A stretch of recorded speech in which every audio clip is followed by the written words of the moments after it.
Good evening, everyone. Today is Monday, February 27th. We're going to have a committee of the whole meeting to go over our budget. If you could all please rise for the Pledge of Allegiance. Pledge allegiance to the flag of the United States of America, to the republic which stands one nation under God, indivisible, with liberty and justice for all. And to make this meeting official, I would ask Clerk Spencer to call the roll, please. Heza. Here. Gutenkopf. Here. Leader. Absent. Dunn. Here. Graham. Here. Volumsky. Say here. Volumsky. York. I am here. Pipskin. Absent. Healy. Here. Levin. Here. Kennedy. Here. Morley. Here. Wagner. Absent. Mulliner. Here. 11 present, 3 absent. 11 present, 2 absent. We have a quorum. And I know on the agenda tonight we do not have public forum, but we will open up the public forum. If anybody would like to speak, we would give 3 minutes to anybody that would like to speak regarding any issue. Clerk Spencer, I don't think we did a sign-in sheet, but we'll just go ahead and take this. If anybody would like to speak, please stand now. And Claude, very good. Again, 3 minutes, and we're happy to hear you, Claude. I'd like to thank the mayor for giving me this opportunity. Budget hearings are opening, and wouldn't you know it, the last meeting, the city manager said that he needs an assistant. Well, I would have liked to ask this august body if they're going to go through getting assistant city manager the way they got a city manager. Public notice, hired some people to drag assistant city managers in this case in. Committee having hearings on the individuals proposed. Aldermen discussing it. Is that the case?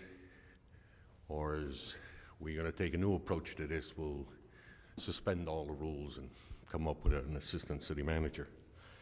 Also, be interesting to know if the city manager really needs a full-time assistant. Is that a necessary requirement? We do have an individual we hired to bring in business, and she doesn't work full-time. Makes a pretty good buck at it, too. So all these considerations I had at the beginning of this budget hearing. Exactly how this council is going to handle this thing. I really would like to see them handle it the way they did when they hired the city manager. Have the hearings, make sure that the individual has the background, worked somewhere else. And since we did bring in a city manager from out of the city, might be a good idea to bring in an assistant city manager. New ideas, new approach.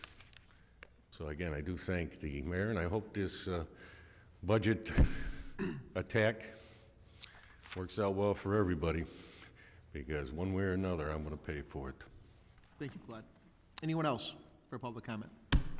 Anybody? Okay, last call. We'll officially close the public forum portion of the meeting, and we'll move on to our budget. City Manager Grabowski, I will let you take it away, sir. Thank you very much.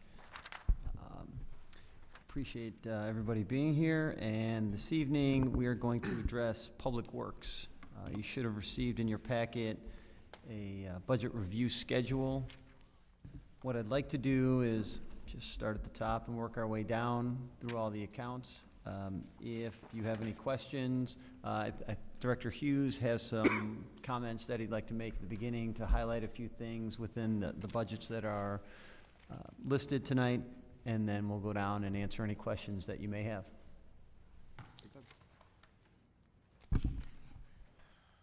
Thank you, City Manager Grabowski. Thank you, Mayor and City Council.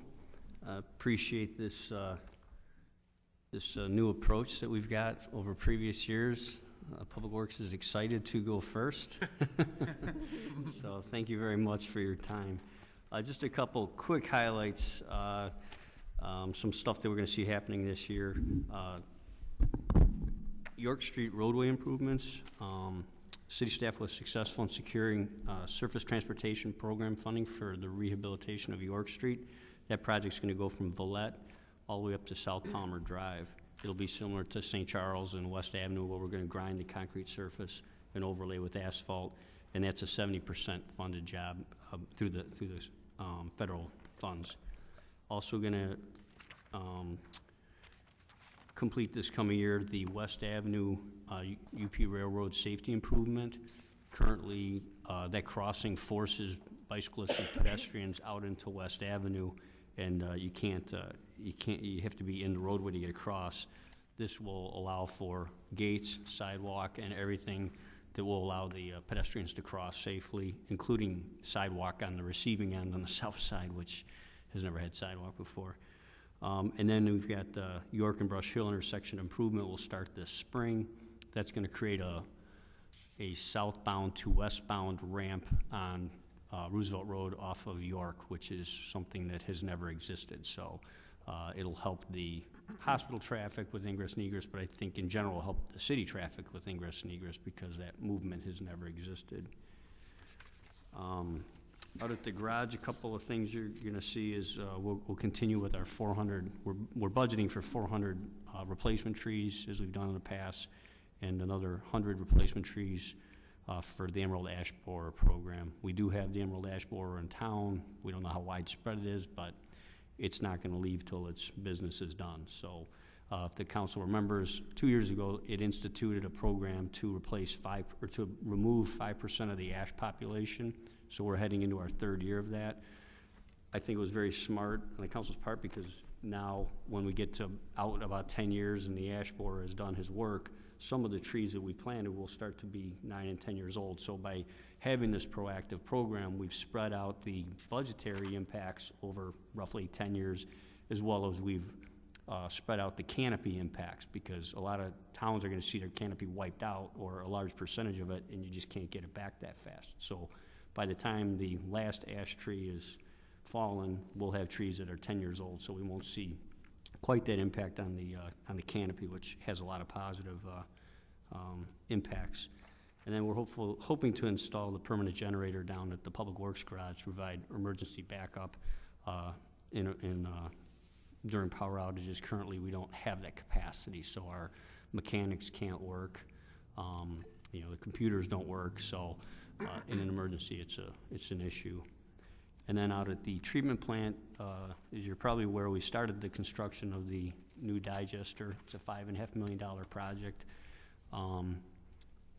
You're gonna see new in the budget this year is a roof that needs to go over the sludge storage pad. That's being mandated by new legislation, which has reduced the amount of time that municipalities are allowed to land apply sludge. So we now have to store an additional 60 days of sludge. And once it's been dried, we want to keep it dry. So the city currently has a sludge storage pad, but it is open to the elements. So now we have to get it in and dry it. The Public Works and Buildings Committee's been looking at this, the proposal for the design. It's just something we're going to have to do. So, and then 2 programs that we're starting that will help with our sanitary sewer performance is what's called a root foaming program, where we know we have problem areas with roots getting into the city sewer. We will foam it with a chemical that kills. Well, we'll go in and cut the roots out, and then we'll foam it with a chemical that retards the growth, so that we can reduce the cycle of the roots getting in and blocking up the sanitary sewers. Same thing we're also instituting a fats, oils, and grease program, which is where we will go to businesses which are likely generators of greases, restaurants, oil change facilities, mechanics, and we will be inspecting their facility to make sure that they're getting their grease traps clean, because grease is a very rough thing on sanitary sewers, as well as it causes problem down at the plant. So I think both of those programs will improve our sanitary sewer system performance, and we're gonna be able to get those all accomplished with some minor equipment purchases, but utilizing current staffing levels. So those are some of the highlights that we hope to have going forward in 2012-13. So with that, I'm open to questions or comments. Very good. Questions, discussion for Director Hughes? Alderman Plumsky. Thank you, Mr. Mayor. Thank you, Mike Hughes, for all the work that you've done, and all of city staff. I know this is a huge project.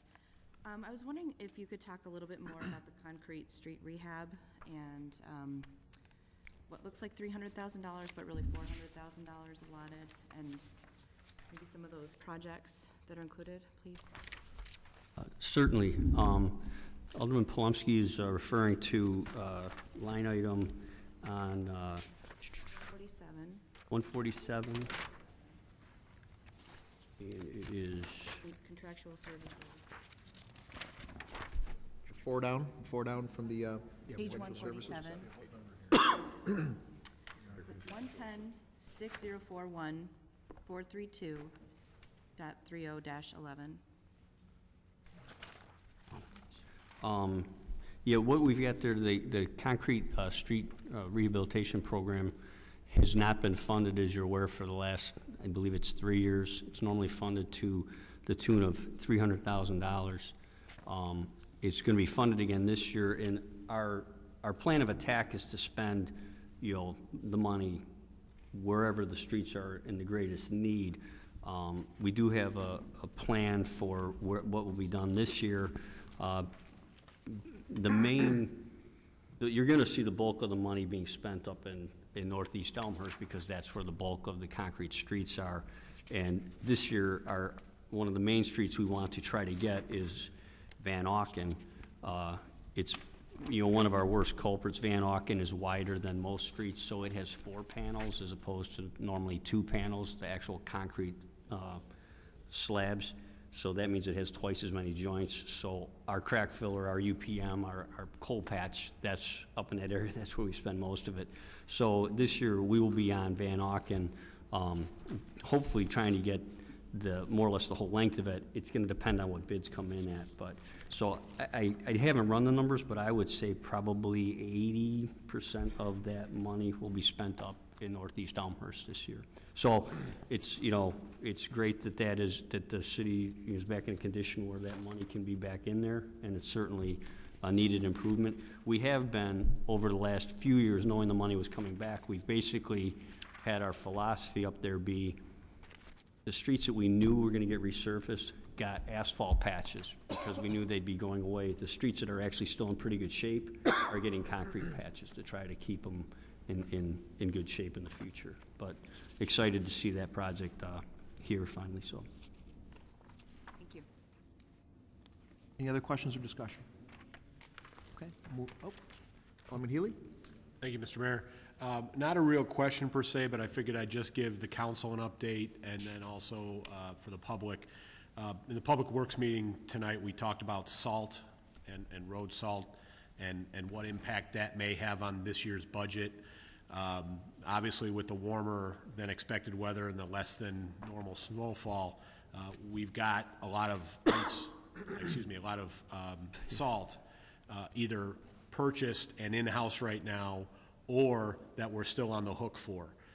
If you recall that when we buy salt, we commit to X number of tons. We have to take a minimum percentage of that, which is 80%. We can take up to, is it 120%, Mike, of that number if we need to, at the contracted cost. We do the contract through the state of Illinois. The number this year that we committed to was 3,800 tons. That is what we have to purchase. To date, we have purchased 2,300 tons. We still have, so we have 500 tons from this year's purchase. We also started with approximately 1,000 tons from last year. So right now we've got about 1,500 tons in-house. We're on the hook for another 1,300 tons. So it appears as if, and a lot of things can still happen between now and the end of winter, early spring, but as of now, it looks like we will have more than we expected to going into next year. So this year's budget is $335,000. Yeah, 335, which is approximately 10,000 more than last year. I'm not suggesting we change that budget number because a lot can still happen, but it would appear that we're going to carry more into next year. If we carry more into next year's season, we will crank the number down in terms of how much we commit to for next year's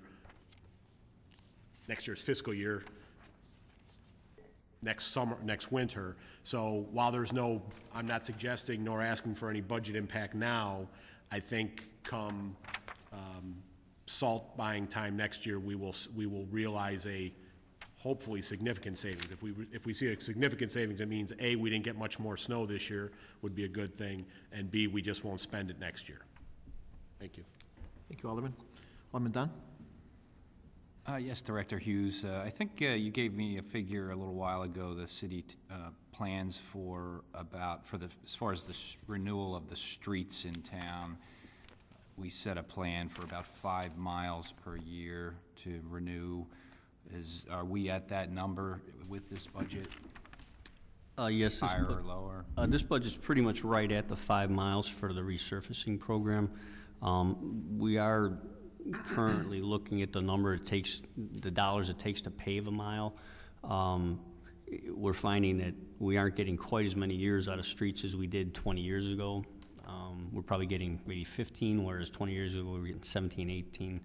And this is an analysis that we're in the process of. This year we're going to have to do a lot less curb and gutter. So obviously the grind and pave streets, you get a lot more for your buck, more miles for your dollar. When I was hired here in 1985, it was for the accelerated street resurfacing program because we had fallen behind, so we accelerated it for 3 years, and really we started doing lots and lots of curb, and we've kind of maintained that high percentage of curb.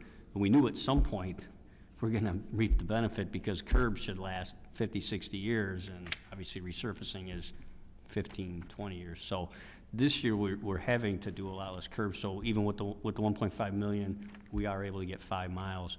And then in addition to that, all the projects we've done over the last couple of years, St. Charles, Spring, the South York pieces that were funded outside of by federal funding for the greater portion has really helped because, for instance, Spring Road, that would have been, that was $1 million that would have been in our resurfacing program and chewed up, 2/3 of it. So over the past few years, we've done well to keep the streets at a relatively high level.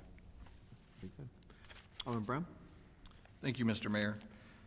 My first question actually is about the revenue side of things. Just one quick question on that on page 99, the food and beverage tax that we implemented years ago now. Over the past few years, we've always forecasted about a 5.5% increase from year to year. It's on page 99, line item 317-0000, approximately in the middle of the page. For this fiscal year, the forecast is 1% compared to the 5.5%. Is there a reason why we're being extremely conservative on that end when even in hard times we've been seeing approximately a 5.5% increase in revenue in that stream? Alderman, how does this relate to Public Works? I understand the question. It's a good question. Because there's no opportunity to ask general questions, so this is the first time we're discussing the general budget, so I'm asking the general question. Okay, but I think we should probably wait for those general questions till the end because we want to go. Okay. We want to go down line by line, department by department, and if you've got overall questions, we can ask that. Okay, so I'll take note that we'll be having that opportunity at the end of the budget discussions. Very good. Not that we've done in the Is past. that okay? Or, Gives us time to prepare our answer. okay.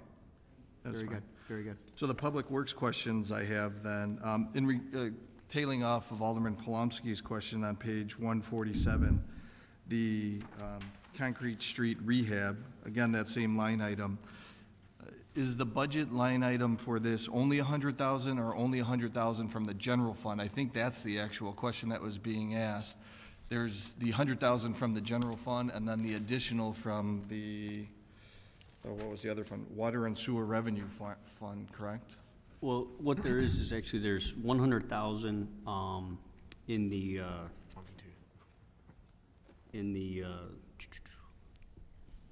concrete street rehab, page 147, the 110, 60, 41, 432, 3011. Correct. That 100 is for, I'll call it non-project repairs. If we have a section of a road that's bad and we want to, do more than a patch, but it's not yet from from First Street all the way to Third Street, we take that money out of that area. The 300,000 is actually on page 148. It's within the 432-8015 account. There's $2,593,000 there. Contained in that item is a number of projects. Within that line item is the street resurfacing of $1.5 million. There's $20,000 for a parking lot repair. There's the $300,000 concrete street rehabilitation. That's where the $300,000 is in that line item. And then there's also $773,000 in there for the York Street construction. So all of those roadway projects, that's why you see that number go up and down, Depends how many projects we have within that line item. But on page 26 of the capital expenditure budget, under concrete street patching, it does list the two different account numbers. The one you referenced, which was 100,000, which is coming from the general fund, and then from the water and sewer revenue fund is an additional 75,000. So I would assume that still is applicable to any concrete street repairs or patches. It is, yes, it is. So patching or rehab, right. Okay. But the 300,000 that's not it there. A separate item, Right. Agreed. Right. Okay. Thank you. Alderman Pezza? Thank you, Mayor. I actually have three quick questions. Page 147, item 30-84. Just what exactly is storm sewer cleaning? What is that? For storm sewers that are greater than 24 inches, we don't have the equipment to clean it, so we try to find areas that we find that are filled with debris or have some debris in them, and we bring in a contractor to clean those. We don't have the capacity to. Okay, thank you. And obviously, I'm assuming this is one more thing that will help with flooding issues and. Absolutely. Great. Page 140. 153, the ash removal, line 3088. I think I recall that we were receiving some grant money to assist with the ash removal. Is that correct? We did get some last year. I believe it was about 16,000. For the current year we're in, I believe it was 16,000. So is there any looking forward? It was 16,000 towards the tree planting. And we'll apply for it again. Okay, so. Great. And last, page 166, line 8022. I know that about half of that 200,000 is for the sidewalks over the quarry at West Avenue. Is that correct? It's for that West Avenue project? The 8022? Yes. Yes, I believe West Avenue is in there as well.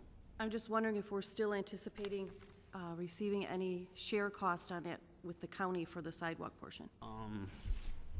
Yeah, they've offered in the past to split it 50-50 with us. So. Okay, thank you. Very good. Anybody else? On 11? I have four questions. On page 145, although it doesn't relate to the 2012-2013 budget, there is a $840,000 line item on 8023. Could you refresh my recollection or tell me what that 8023? Page 145, 8023, building improvements. Oh, sorry. Yeah, in this year's, the 224 is the Public Works generator, the general fund portion of it, and then the. I'm sorry, which generator is it?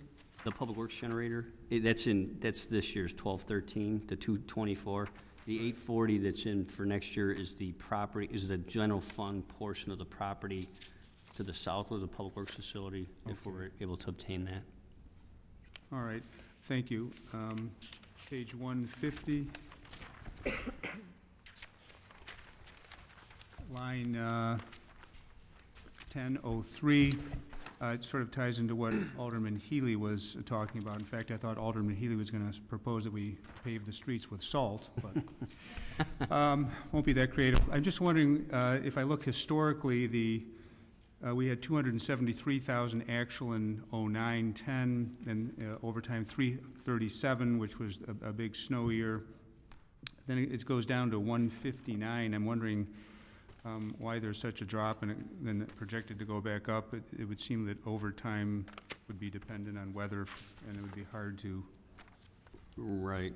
I think sorry. Good. the last couple of years, we've received capital bill money of about $188,000 a year, and we need to allocate that money to MFT projects. That was the money that we were estimating $1 million, and the state's actually going to pay us over 5 years. Because of that additional funding, we've moved some of this expense to the MFT fund. Page 214. So as Alderman Healy had mentioned about the 335 for salt, actually in the 12-13 budget you see 147 in the general fund portion.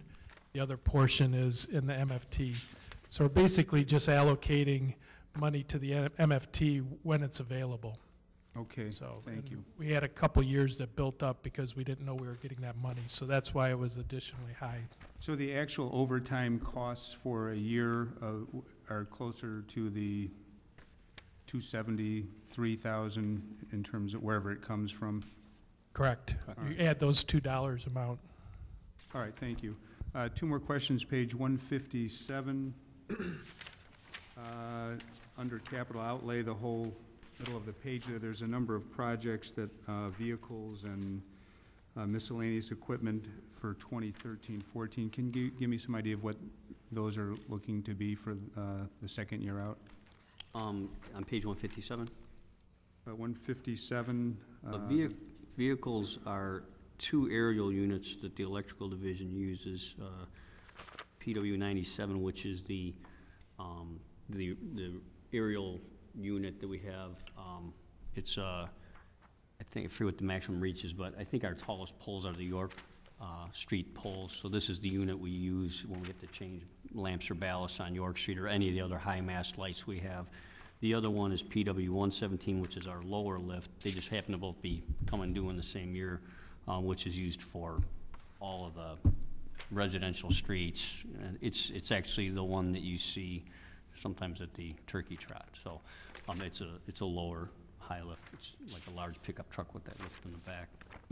And then in the miscellaneous equipment, the 150 that's in 150,000, that's potentially for a luminaire replacement program.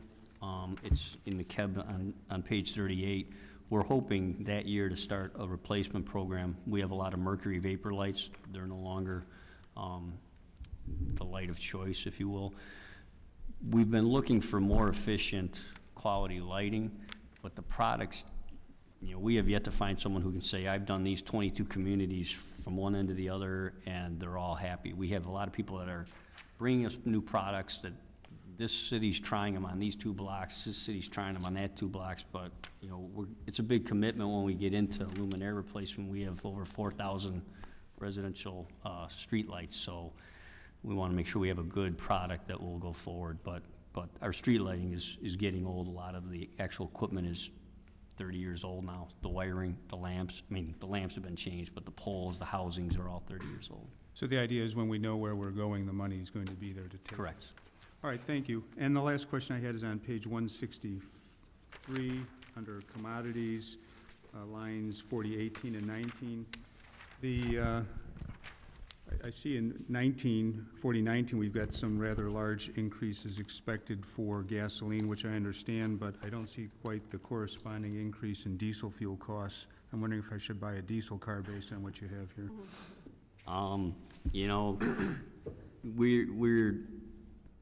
The diesel is offset by the soy, the biodiesel. We use 20% biodiesel, so I think that has a bit of a calming effect on the price. But to be honest with you, it's a guesstimate as best as anyone can predict where the oil market's going. So, but I think that soy kind of helps balance it a little bit. So, Pat, if you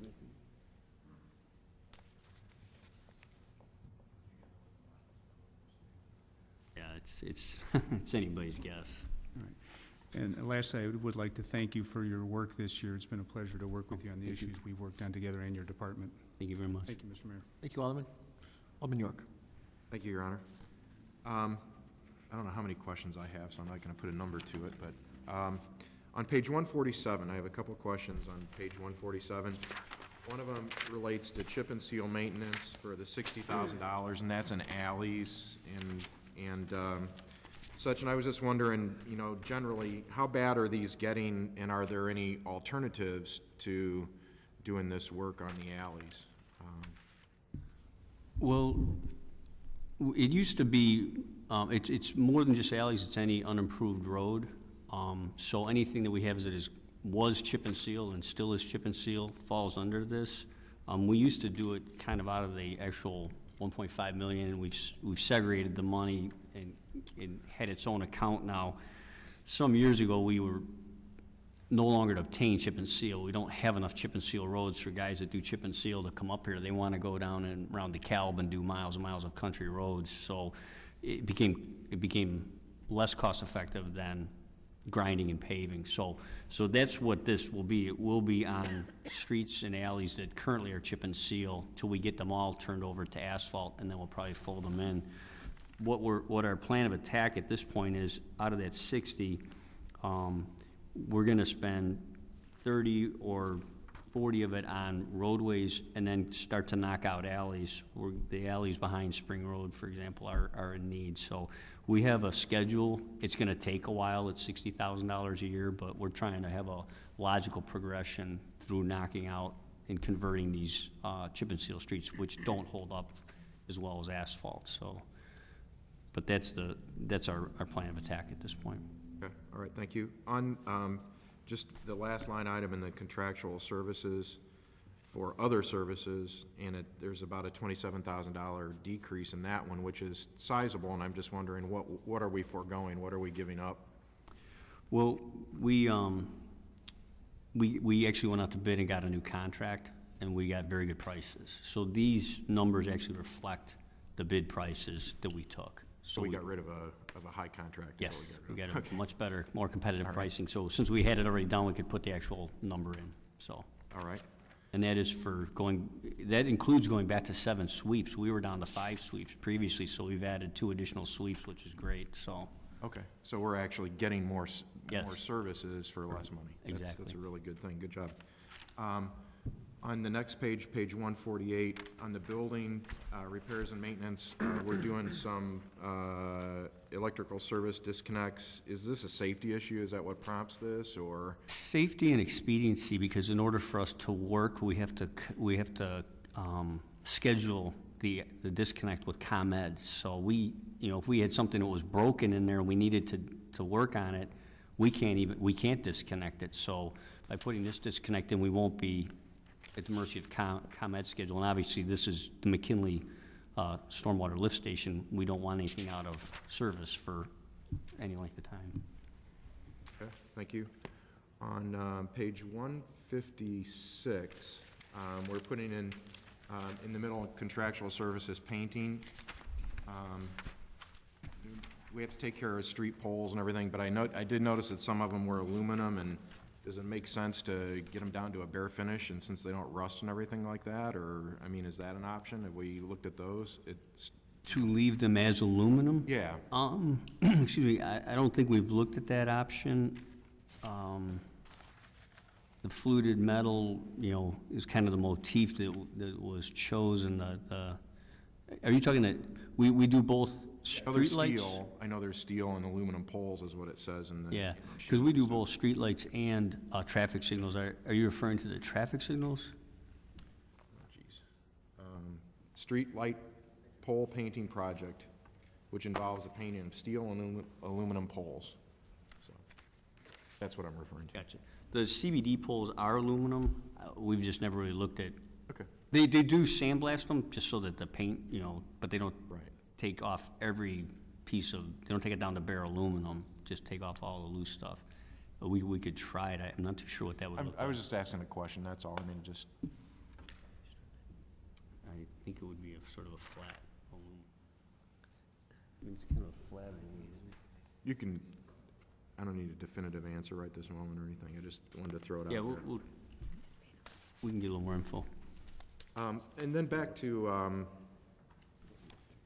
Alderman Levin, who asked about the fuel prices and stuff like that. Are the numbers we're looking at, are they, I know we're in that other government agencies here in town, specifically District 205 and the Park District, use our facilities. Right. Are these numbers gross numbers? Yes. And then there's obviously the revenue offset, which I did want to point out for Alderman Bram, too, that we are scheduled to discuss general fund revenues on the 5th of March. I know we were supposed to get it at our committee tonight, but we ran out of time. But there is a specific discussion on those, too, slated for City Council, too. Just so you know, just so you can ask your questions then. So they are gross numbers? Yes, yeah. Okay. All right. And you're correct. We actually purchase fuel through the county's joint purchasing program. So we get a volume, we get a Yeah, and then on the revenue economy side, I scale. saw there was, numbers coming in from them, so I think that's it for Public Works. Thank you. Thank you very much. Very good. Anybody else? Alderman Morley. Chair, I have two questions. First one's on page 144, the first line item.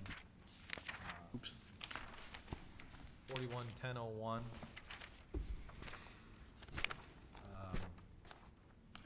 Show that in our current budget, current year, and what we're estimating is certainly lower. It appears that we have an open spot there. What is it? And I assume we're filling it.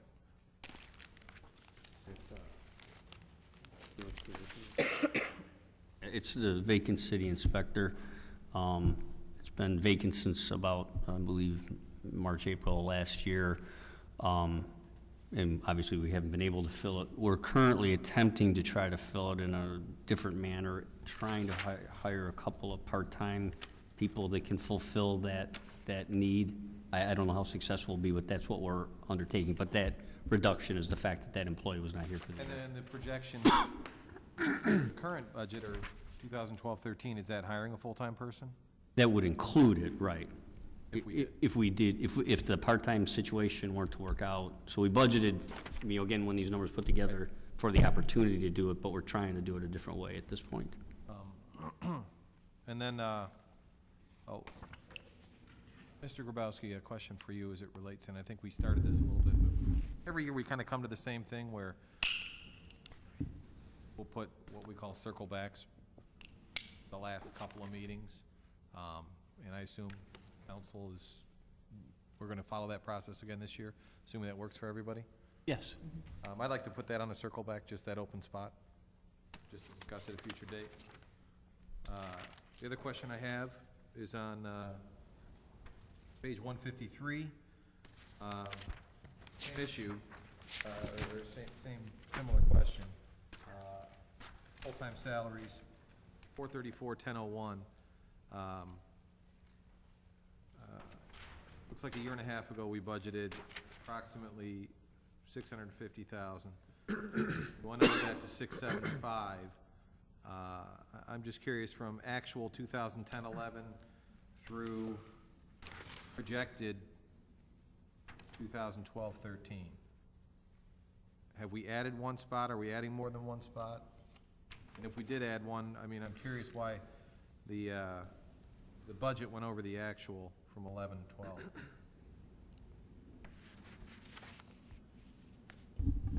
12. Tom, do you I don't, back then, we may have had partial vacancies that we eventually filled during the year. I'd have to go back and run that down. We have not added any more staff in forestry than would have been there in 2009. We may have gone down through retirements or people leaving and come back up. I'd have to run that down. Okay, so but there's no additional body, if you will, added from 2011 to 2012? That's just I don't think so. okay. Thank you. Thank you, Alderman. Thank you, Mike, for all your hard work. Any other questions, discussion? Alderman Brown. Thank you, Mr. Mayor. Alderman York, thank you for the heads up of what's coming down the line in regards to revenue discussions. On page 156, it's line item 40-60, traffic signal parts.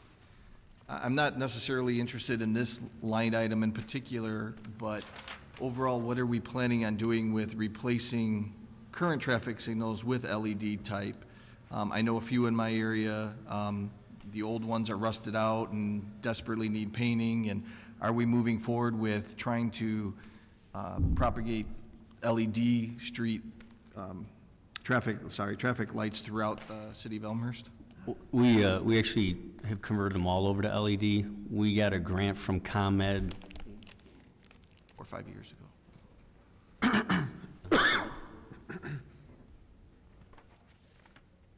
I think it was around $45,000, which went a long way to replacing them. So within a 1 or 2 year period, we were able to convert over all of our city traffic signals to LED. So we're currently enjoying those lower costs and the economies.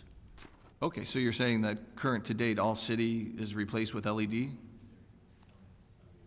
Some of the ones that you may have seen that don't look LED might be county or state, like Grand Avenue is county, so I don't know what they've done, but all city-maintained traffic signals are now LED.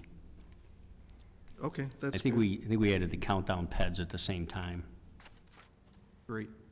On page 159, the leaf pickup, rubbish collection, yard waste program, I know I mentioned it last week. I think I quoted $2.5 million a year contract. It's, once you total it up, it's over 3 million, slightly over 3 million. On one of the previous pages, it talked about tree waste disposal. Is that part of the same contract, or is that a separate contract? And when do we do the tree waste disposal? Is that for just Dutch elm disease, or is it for those big storms, or a combination of all of the above? It's a combination. I mean, we generate a fair amount of waste ourselves, tree waste, chip material and stuff like that has to go. But yeah, when we have a large storm, or any storm, we end up with extra. So that's what that is. It is outside of the refuse and recycling contract. Thank you. Just 2 more questions, one on page 162.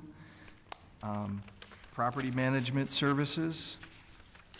I don't recall a description on this. Can you please explain on what these $30,000 a year is used for? I believe that's the 180 Park building. 180 Park? Yeah.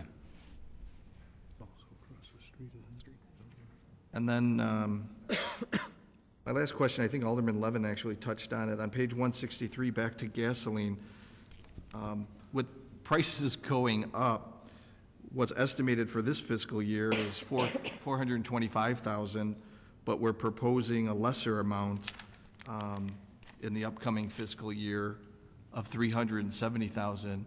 I'm just a little bit concerned with, across the nation, seeing $5 a gallon. Is there any way we're going to be able to keep to that budget line item? I think it's sort of like salt. We kind of try to use a 10-year, 5-year moving average. It's one of those commodities that, short of, $10 a gallon, I mean, we kind of have to keep buying it. So it's sort of like you put a budget number in, but when you hit it, you're probably not going to stop buying fuel. Right. So whether from a budgeting perspective, it would make some sense to make that higher, could be argued, yes. The reason why I ask is because this fiscal year, we're over budget by close to $100,000, and it's only keep talking about gasoline prices going up, so I just wanted to make sure we're doing ourselves due service by budgeting the right amount on that, especially that line item. And that is it for me. Thank you. Very good. Any other questions? Alderman Dunn. It's just one question. This is actually under the municipal utility fund on page 235.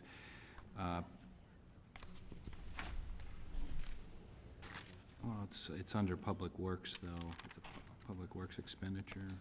The top line talks about depreciation for wastewater, $1.8 million. 235.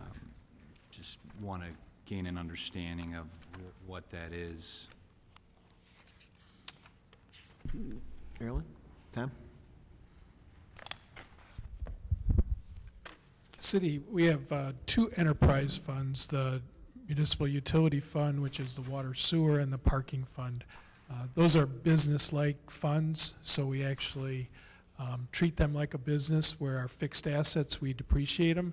And this is basically the wastewater treatment plant and all of those fixed assets associated with it that we then depreciate based on years of life that we estimate, and the cost, the original cost. Okay. a non-cash transaction, but we still budgeted for it, so.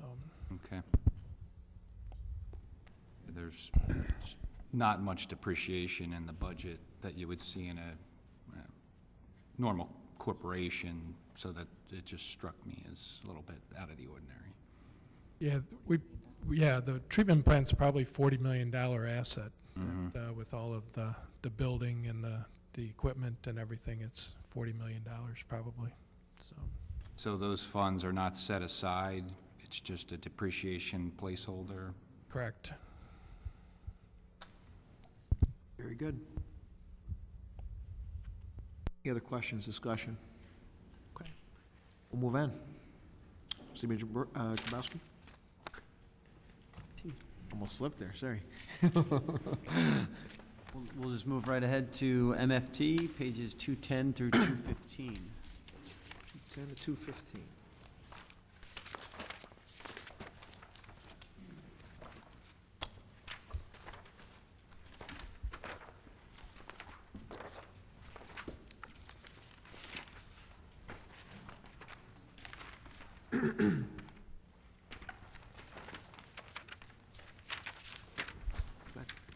Okay, seeing no questions? Oh, Alderman York. On page 212, actually the top line item, the motor fuel tax fund, the motor fuel tax, I notice that's down, about 4% or so. Is that due to, A, less consumption of motor fuels, or B, late payment by the state?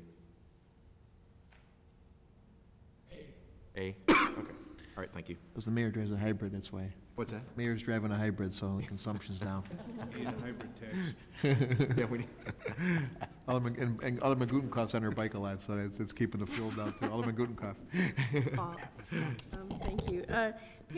Page 211 is the overall balance sheet, and I see our fund balance is taking a big hit.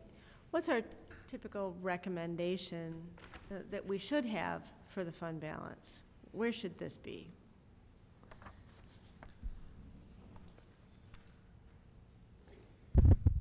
We really don't have a policy like the general fund where we have 3 to 4 months.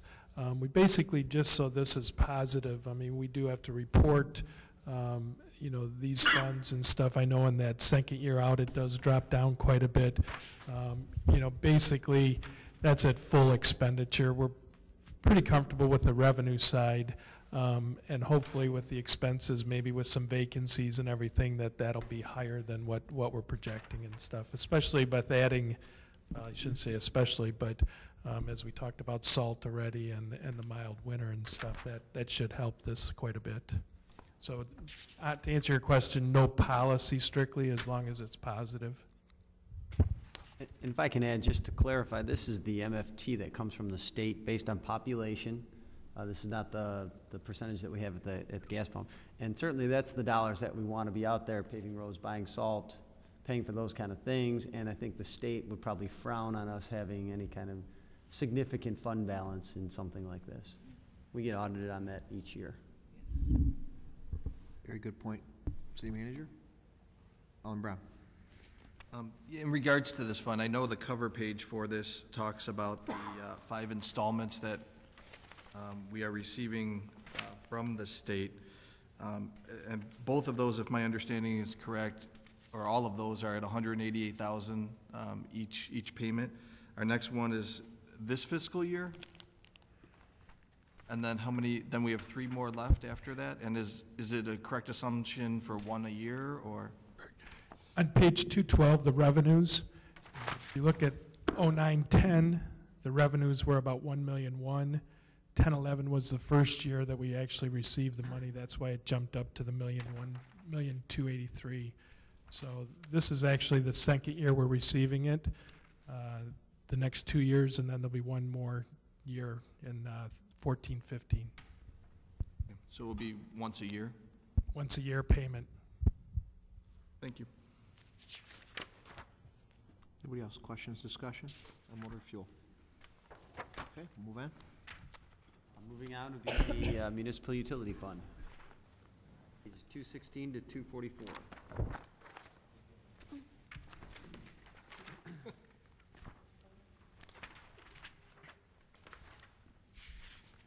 Questions, discussion? Anybody? Nope. Alderman Levin. Well, I just observed that it seems like in every one of the categories, it seems like there's a step up in repairs and maintenance. I don't know, is there something unusual that's expected? And I look at the lines like 50 in each category. They all seem to have a significant step up. Is it just because maintenance has been deferred, or are there special projects that we're looking at? It's a combination of both. Without a doubt, a lot of the equipment on both the water and wastewater side is old. I think it's a good thing from the perspective of we've squeezed a lot of life out of these the machinery, but it has a finite life to it, and so we're seeing more and more maintenance and repairs. So it's more allowing for the fact that the equipment's older than looking at specific repairs that have been listed?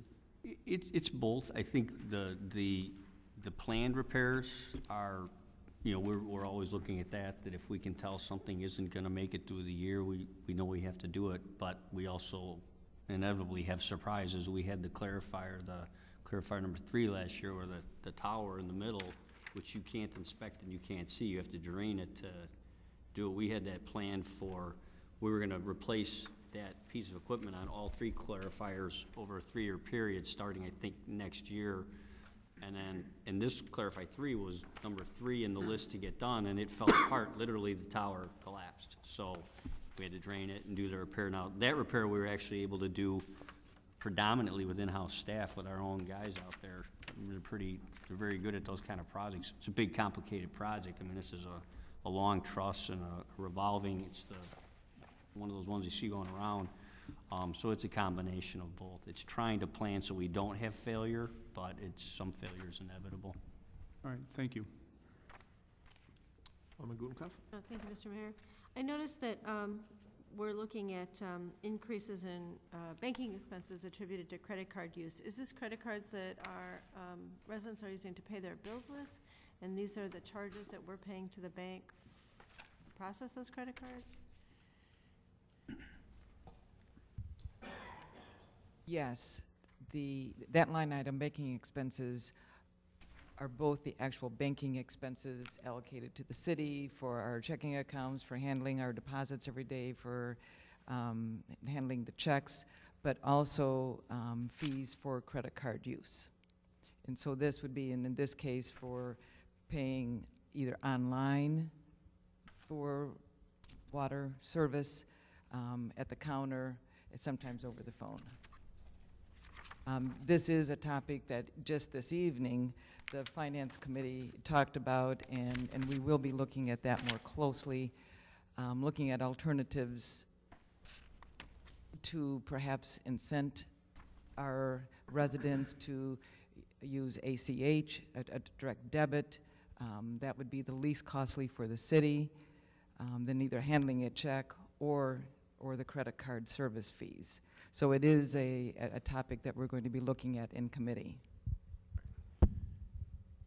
If I might jump in too, that's going to be kind of across all the service lines too.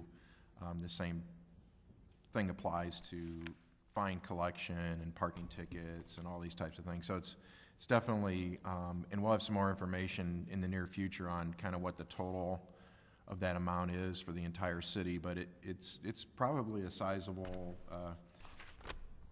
amount of money at the end of the year, and if we can find ways to, decrease that and make it easier for everybody, that's what we're going to be looking at as our committee. Very good. Alderman Pezza? Quick question. Does the city currently charge a fee to use your credit card, or we just eat the fee, pretty much? Okay. Alderman Brown? Thank you. I couldn't go throughout this section of the budget without asking the question about the increase in our water consumption charges on page 228, line item 30-20, DWC consumption went from 3.4 million roughly estimated to this fiscal year at 4.5 million approximately. And this is something we discussed at nauseum previously, so I don't want to dive in other than highlight it, that this is something that's out of our control. But on page 219, is that the correlating charges for the water service? Page 219, water sales, 40,000, and the projected for this year is 9.3 million. Is that the correct line item that would match? Thank you.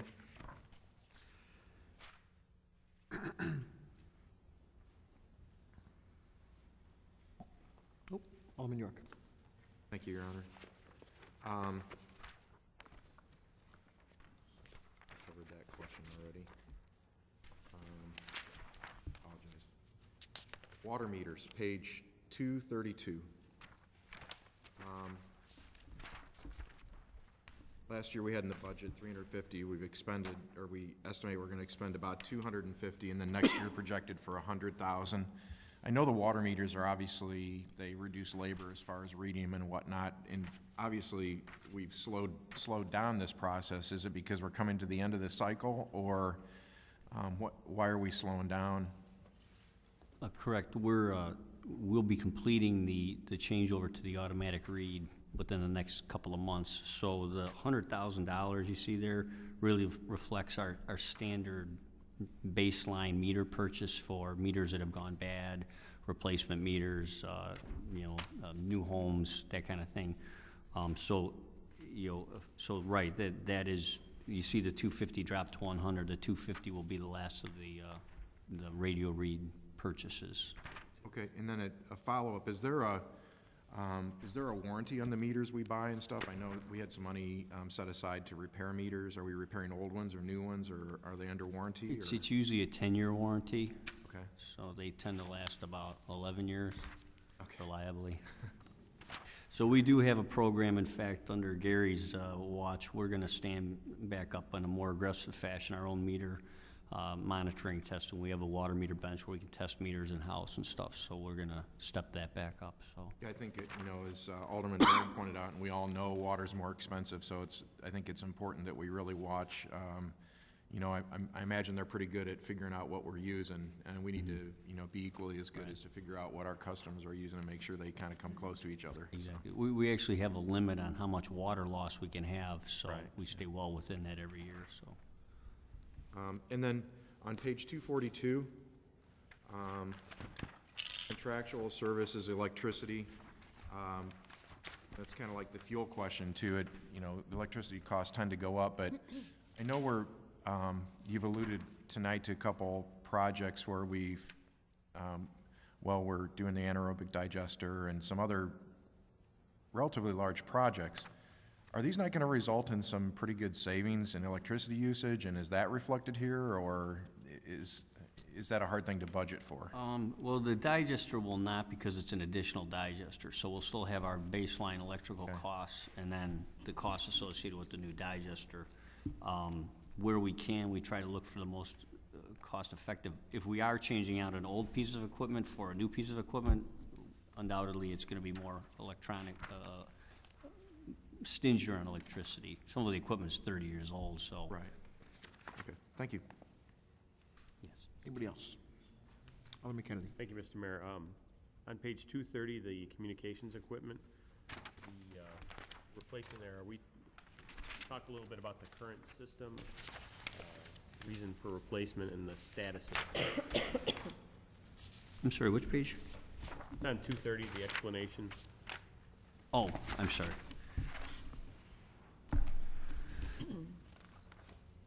Yeah, this is, currently SCADA is the process by which the remote facilities talk to the plant or talk to the main computer. That system is very old, quite outdated, so we're proposing to change that out. We actually have been having problems with that current system sending wrong signals, and actually 2 times in the last 2 years has caused a series of main breaks because it tells pumps to turn on that don't need to be on. It's just tired and old, and the computers are just shot. So I think in the first case was the situation where we had a number of blow-ups in one particular part of town, commercial district, and it caused a lot of extra work. It caused some businesses to be closed for a while. So it's a super critical piece of equipment. It's just outdated and old, and so we think we can see some efficiencies by replacing that. Okay, thank you. Anybody else? Alderman Morley. Thank you, Mr. Chair. I have one question in general. It covers a couple of different pages, but there's a nice summary on page 224.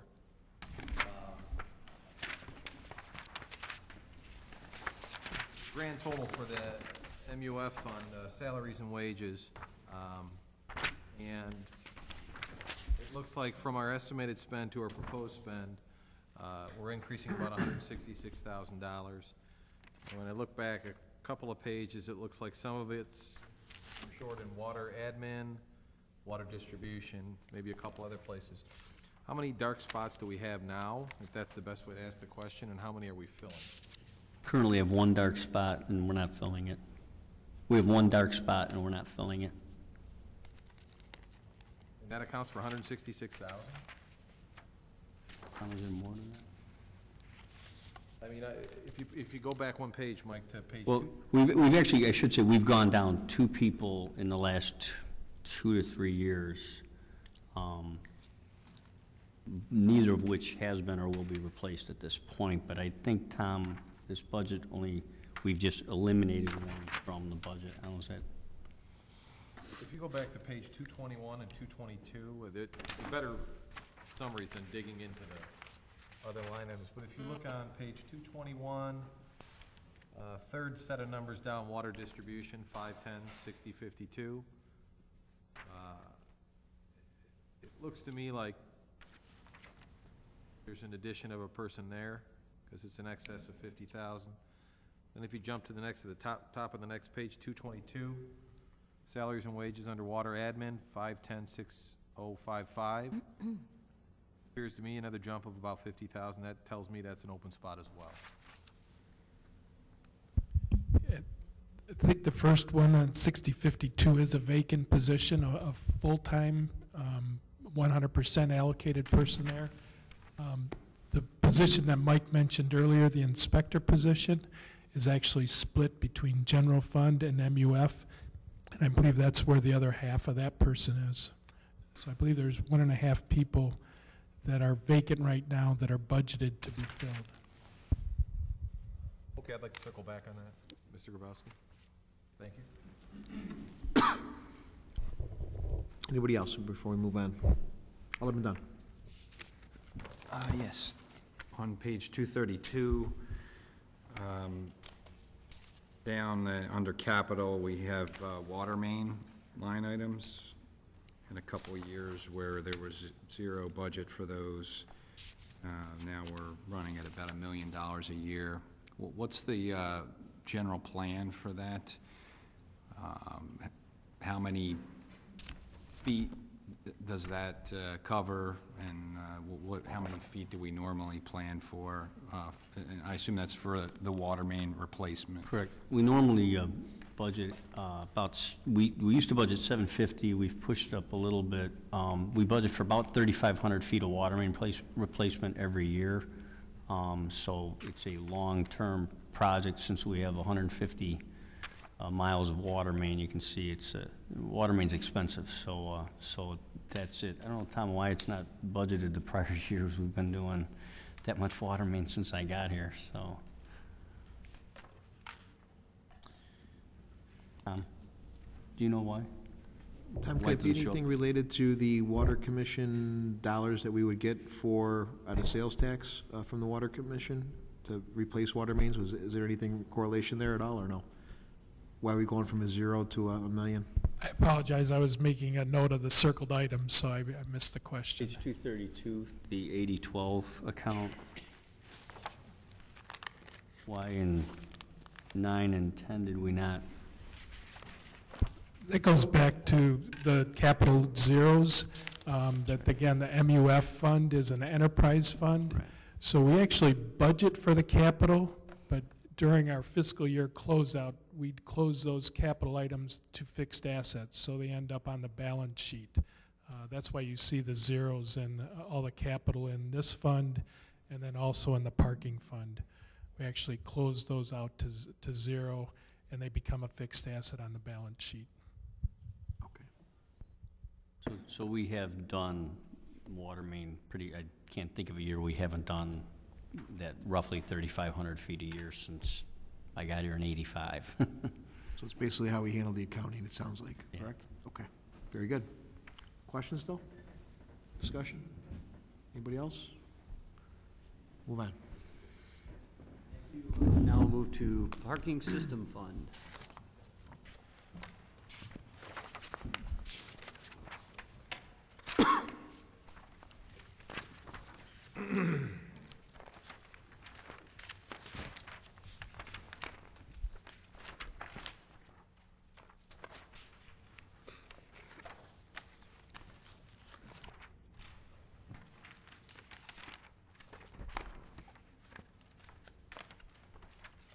Any questions? Oh, Alderman York, sorry.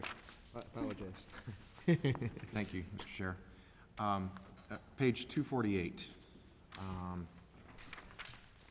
Just a question in general on fines and penalties. You know, we have 384 and we set up an allowance. I understand that's 50%. I can do that in my head even. But is the realization, looks like it's around that. I mean, it seems like it's low, and how do we compare to other cities or municipalities? It seems like, you know, 384, I understand bad debt, but I'm not, you know, sure I understand 50% bad debt. And that's something we can, you know, you can come back to us with or whatever. I would like to come back to you with that one. Okay. And the same thing would apply on the late charges type of thing too. I know it's kind of a standard formula or whatever. Thank you. Alderman Levin. The question I had was in lines, the bottom of the page 3100 and 3101. What are late charges and uncollectible late charges as compared with the parking fines and penalties and the reserve for uncollectibles?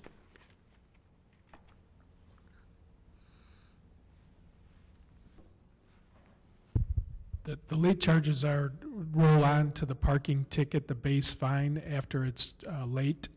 So once they miss the 10 days or whatever for payment, then a late charge is assessed. So the fine and penalty, the fine is really, that line is actually the fine amount. So the fine is the 350-103-00 is the fine, and the penalty is really what the late charge is? 3100. Okay, and so then it corresponds 50% the same way. Correct. Thank you. Thank you, Alderman. Anybody else? Alderman Pezza? Thank you, Mayor. Page 246, under expenditures, the capital outlay, 11 million. Is that the Addison Garage project? Okay, I guess my only concern with that number is, I thought that we were kind of waiting to see what the actual final project was going to consist of. Are we pretty sure that that's the safe number to go with, or? It's an estimate at this time. It's the best estimate that we have right now. It'll be refined. It's probably a little on the high side. But there's a corresponding revenue item in, which area? In bond issue. So both of those would be adjusted as the project comes in. Wait, I'm sorry, you said what, with the bond issue? There's a corresponding revenue in the bond issue portion of the budget. Tie out with the expense. Okay, thank you. Anybody else? Alderman Healy. Thank you, Mr. Mayor. Just a couple of general questions regarding the full-time employees for the parking fund. Just based on the number, I'm guessing that's 3 or 4 people.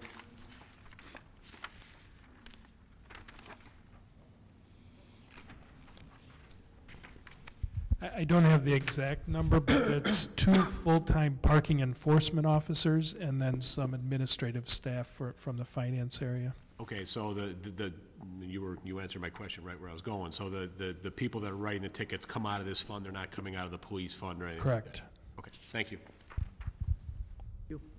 Anybody else? Okay, move on. Very good, thank you. Next is TIF funds.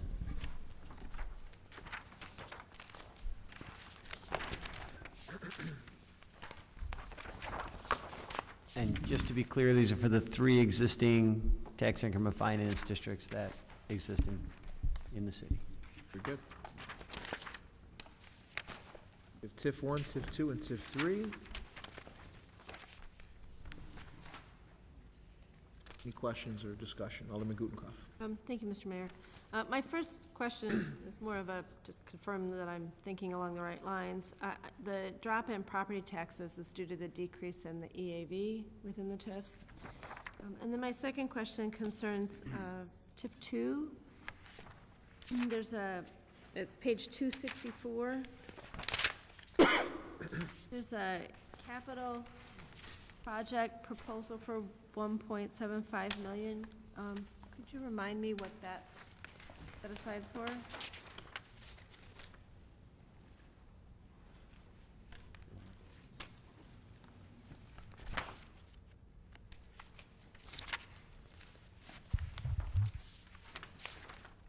On page 267, 264, 267. the actual budget item is on page 264, as Alderman Gutenkopf indicated. On page 267, we have a justification form.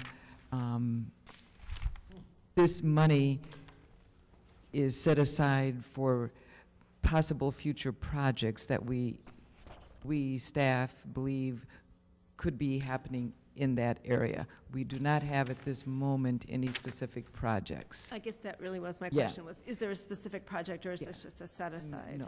No, there are no specific projects at this point in time. Alderman Brown and Alderman Pezza.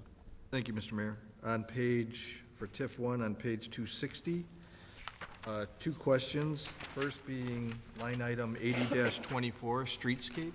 And I know there's a J form explaining the streetscape, and it's in every year. My question really is, aren't we close to done by now? Yeah, this year's project that we've already got underway is the ones that are listed. It's basically everything that was, for whatever reason, not picked up over the course of the last 20-plus years. And so we'll close all of that main TIF up this year. It's the $1,050,000 the city went after and received ITEP grants of 80%. So we're getting over $800,000 applied towards that project. But yeah, that will pretty much wrap up. So we'll wrap up downtown streetscaping this year, but then the following year is a $500,000 allocation.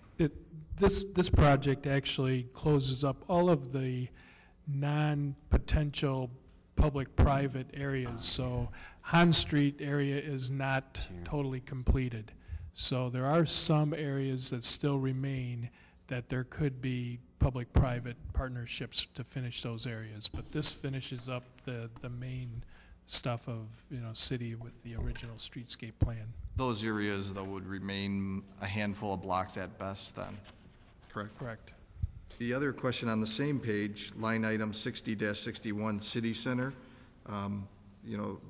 projected for $470,000 this year and the following year. What does this line item pertain to? This is the pass-through for property tax, the city center portion of the property tax that's paid to the TIF that the city has made the decision to now allocate that money back to the city center. They have their own levy, and then they also receive this money, those two pieces together equal their budget. So Marilyn, it's the SSA money okay. Because our downtown is not only a TIF, but it's also an SSA, so that's where that additional tax dollars stay within the area. Alderman Peasant. Thank you, Mayor. I would just like to add to the circle backs, the page 264, capital expenditure for 1.750, that Alderman Gutenkopf referred to. Just add that to the circle back for future discussion. The page 264, the capital expenditure for $1,750,000 in TIF 2. Very good. Alderman Healy. Thank you, Mr. Mayor. Related to TIFs, more so for this year, are we expecting a surplus out of TIF 2 this year? Are we expecting to declare one? I realize we're still a couple months away from closing the books, but There's no intention or a budget to declare surplus in TIF 2, that's set aside with some of the development that still needs to occur up there. and I have TIF 2 is usually the one we declare a surplus out of, correct? TIF 2 is the one we declared surplus back on page 266. In 1011, we did declare a surplus, and we declared a surplus, I think, back in 2004, based on the intergovernmental agreement. We declared a surplus last year, I believe. In 1011. So, okay, and we're not expecting to declare one this year. Correct. Thank you. And just to be clear, we're talking about the Walnut and Lake. Lake and Walnut Street Okay. project, All right. correct. Very good. Alderman Gutenkopf. Thank you, Mr. Mayor. On page 260, line item 461-8027, facade renovation, we've done extensive granting to businesses within TIF 1 for facade renovation. This year, we had budgeted $150,000. It looks like we haven't spent any of it. And next year, we're proposing to only budget $50,000. Are we looking at why are we looking to cut the number back? We feel that we've done most of the facades that needed it, or is this so that the funds can be allocated to something else?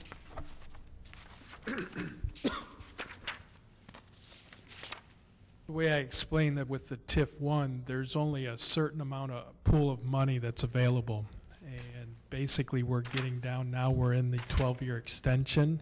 So really, there's a limited dollar value that the TIF can bring in to pay off our liabilities and still deal with and work with the intergovernmental agreement with the school district. So really, the funds are limited, and that's why it's reduced. So in order to expand this budget line, typically we're funding this not from revenues we have collected, but projected revenues we will collect? Current revenues, correct. Very good. And Marilyn mentions also the one of our revenue sources on 258, we do lose the sales tax increment revenue also from the state next year, so that drops off. 13-14 will be our last payment for that. Very good. Tom, how many years are left on TIF 1? Is it 7? I believe it's 9. 9 years, okay. With the extension, we're down from the 12, we're down to 9. Okay, very Correct. good. The clock is ticking on our downtown TIF, so just so everybody realizes that. And anybody else, questions? Alderman Levin.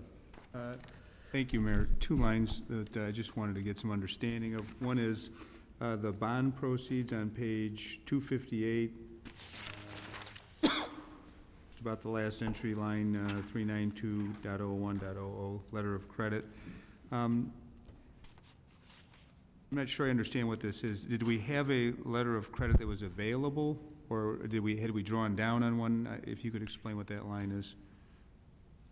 The $2.1 million that was budgeted for this year, we were anticipating that we would need that money to purchase the last piece of property for the Hahn project. With our cash flow as it currently stands, we don't feel that we'll need that to borrow from that line of credit, so we'll have cash available if that purchase does come available soon. Yes, I think someone on the Finance Committee would know that. All right. Hate to ask the second question now.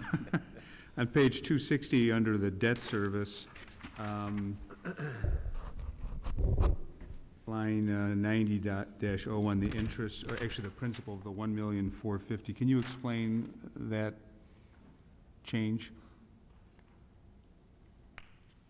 This is actually where we did use the line of credit, and we have paid it off this past year. I know Alderman Pezza brought that up. Is there any way that we could pay that off earlier? So you see in 10-11 we paid $1.5 million down, and then the $1.4 million. That was for property acquisition. So it's currently zero. I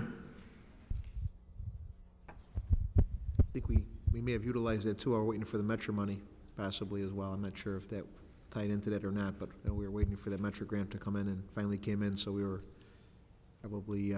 That dealt quite a bit with the parking fund. This was actually cash flow for the TIF fund. Okay. Very good. Any other questions, discussions? Alderman Brown.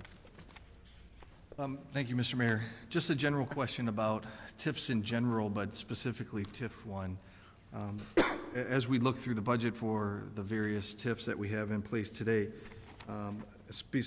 speaking specifically to TIF 1, most of the capital outlay, or the projects, if you would, is property acquisition or land acquisition, streetscaping, et cetera. Is there anything, I know we only forecast 1 year out, but anything specifically for TIF 1 that we have allocated for projects that aren't listed in here today that might be a larger capital outlay? Do we foresee more property land acquisition? Do we see additional streetscaping or anything along those lines?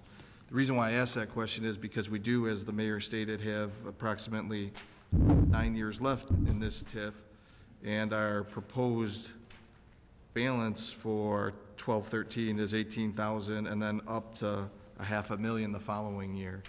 So since we're coming to the end of streetscaping, land acquisition that we know about at least today seems to be all planned in the current budget. Is there anything out there project-wise that we should be taking into consideration?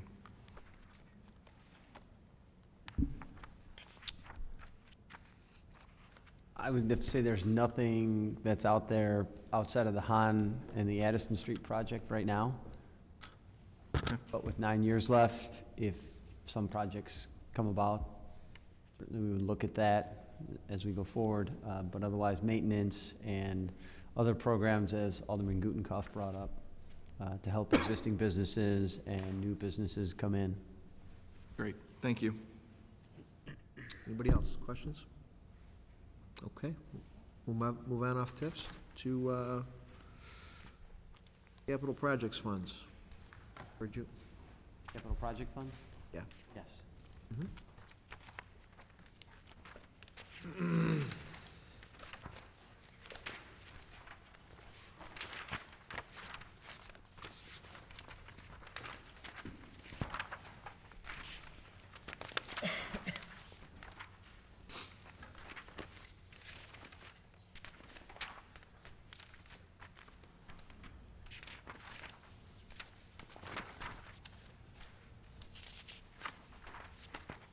Do you have any questions, discussion? Ready? Okay. We'll move on to debt service funds.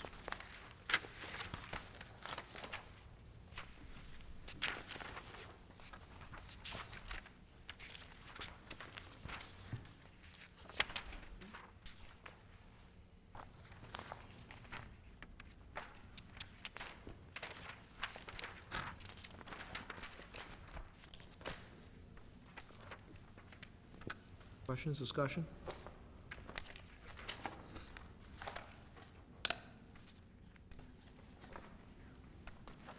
We will move on to trust and agency funds.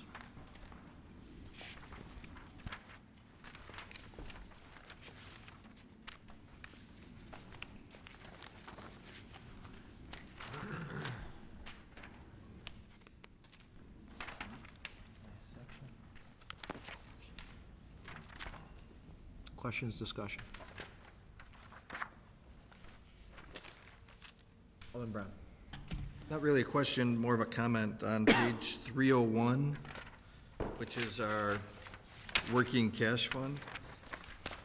As of end of 11-12 fiscal year, we're at approximately $400,000+, and with the additional, as we discussed in previous years, the policy of contributing back to that fund for $190,000+ a year, will be at a $607,000. So we're getting close to the mark in the next couple of years where we've been in the past to use that rainy day fund in case we ever have another rainy day here in Elmhurst.